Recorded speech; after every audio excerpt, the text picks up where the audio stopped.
विनय पांडे की धार्मिक विधि कक्षा में आपका स्वागत है। आज हम आपको धारा 100 और 102 सेक्शन सेक्शन 100 एंड 102 क्या है वो हम बताएंगे, जो बहुत ही महत्वपूर्ण धारा है। इस धारा को कहाँ कैसे उपयोग किया जाता है इसको समझने की आवश्यकता है। सेक्शन 100 ऑफ द BNSS भारतीय नागरिक संहिता। इसको इसको पहले जो ये बुक थी CRPC के नाम से जानी जाती थी, और CRPC में सेक्शन 97 और 99 को डिफाइन सेक्शन 100 और 102 में किया गया है सर्च वारंट के संदर्भ में।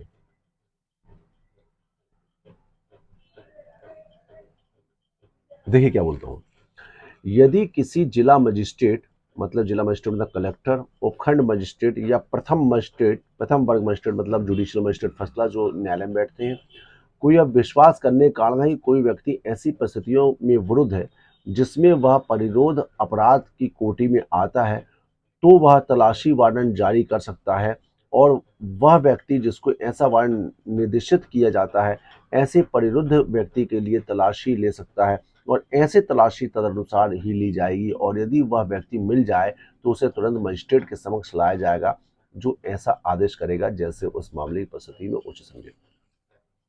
ये 97 है आपका CRPC, और BNS में 100 हो गया है सर्च वारंट को लेकर, और 102 मतलब 99 ऑफ द CRPC, 102 CRPC में तलाशी वारंट को निर्देशन।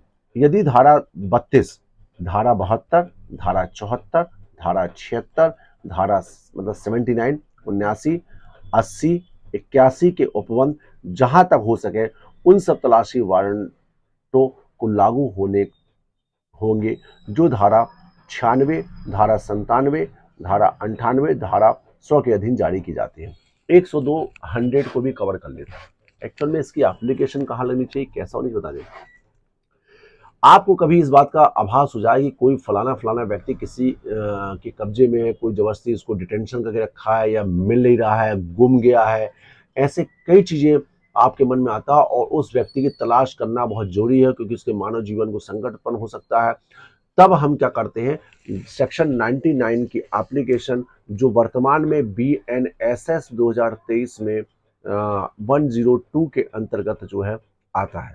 तो अपन ने जैसे मान लो before judicial magistrate first class Jabalpur case number, फिर एप्लीकेंट लिख दिए जो व्यक्ति चाहता है, जैसे मान लो कोई फ्रेंड है, किसी के पिता है जो बोलना चाहते हैं साहब फलाना लड़का गायब है, वो गुमा है, उसको तलाश करा जाए, अब पुलिस नहीं कर रही है, विरुद्ध मध्य शासन द्वारा थाना में लिख दो आप एप्लीकेशन अंडर सेक्शन 102 या फिर application under section 100 read section 102 of the of the BNSS।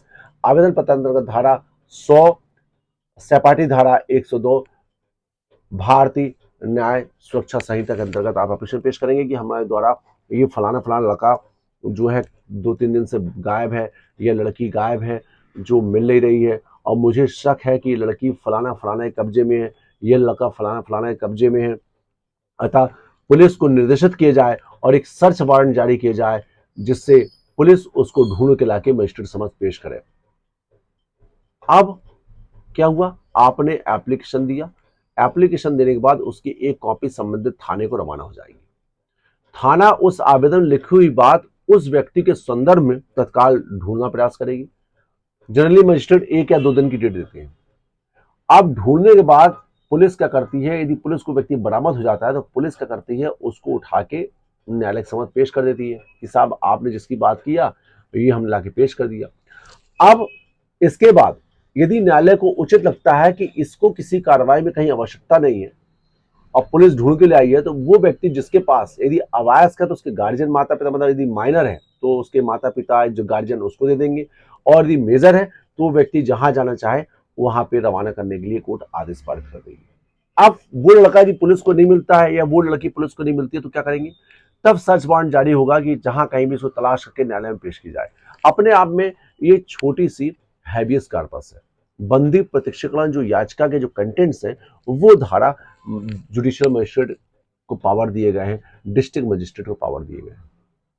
एक मामले में क्या हुआ, एक मामले में ये हुआ कि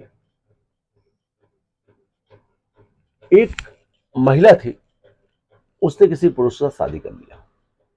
अब शादी करने के बाद वो महिला किसी पुरुष के साथ वो महिला घूमती रही। उसके बाद महिला थाने जाके आरोप लगाती है कि इसने मुझे शादी करने का झांसा दिया है और झांसा देने के बाद मेरी शादी नहीं कर रहा है, इसलिए इसके ऊपर अपराध दर्ज की जाए।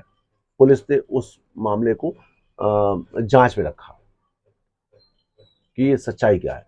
लड़के की तरफ से एक एप्लीकेशन मूव किया गया न्यायालय में कि साहब फलाना फलाना लड़की से उसका प्रेम चलता है और वो लड़की से विवाह करना चाहता है और लड़की के परिजन उसको बंदी बना के रखे हुए हैं, उसको आने नहीं दे रहे हैं।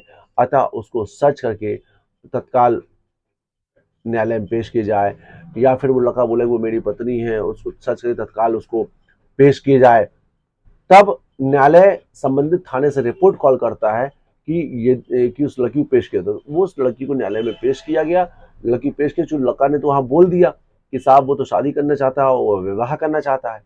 ऐसी दशा में वो लड़की द्वारा जो लगाया जा रहा था आरोप की जो है हमसे शादी का झांसा दिया, तो झांसा वाली बात है क्योंकि इसने एप्लीकेशन लगाया है और 376 का अपराध पंजीबद्ध ही नहीं हुआ। जब आप बोल रहे हो कि मतलब कि यार हमसे फलाना फलाना लड़का शादी नहीं कर रहा है, वो लड़के ने तो एप्लीकेशन पेश किया है न्यायालय में मजिस्ट्रेट पास कि शादी करने तैयार। तो मतलब अपने आप में ये सेक्शन 102 और 100 सीआरपीसी में 99, 97 और 99, इसको आप पढ़ेंगे। या बहुत अच्छी चीज़, छोटी हैबियस कॉर्पस है, बहुत अच्छा सेक्शन है, आप लोग के लिए पढ़ने के लिए बहुत लाभकारी रहेगा और ये भविष्य में आपको कहाँ काम आएगा ये आप उसी समय समझ पाएंगे। इसको आप रीड करिए, समझिए, और मैं आपको आने वाले समय में कॉम्प्रोमाइज़ की विधि बताऊंगा कि कॉम्प्रोमाइज़ कैसे करना है, कैसे कॉम्प्रोमाइज़ होता है, किन धारों में कॉम्प्रोमाइज़ होता है, इसके बारे में हम आपको बताएंगे। आप चैनल को सब्सक्राइब भी करेंगे और लाइक तो करें। सब्सक्राइब इसलिए करें कि हमारे जो अपडेट्स आते हैं वो अपडेट्स जो है वो धार्मिक भी रहते हैं और जो संस्कृतियाँ लुप्त हो रही हैं उनके लिए भी रहती है, और जो सेक्शंस वगैरह आते हैं, कोई नियम कायदे कानून आते हैं तो उसमें भी मदद आती है। यदि लेकिन आपके इसके बावजूद आपको लगता है कि हमको किसी प्रकार का प्रश्न आपके अंदर मौजूद है, तो उस प्रश्न को आप कमेंट बॉक्स में लिख करेंगे, हम उसको रिप्लाई देंगे। ओम शंकर विनय पांडे एडवोकेट, जबलपुर, मध्य प्रदेश से आप सभी को नमस्कार करता हूँ। जय श्री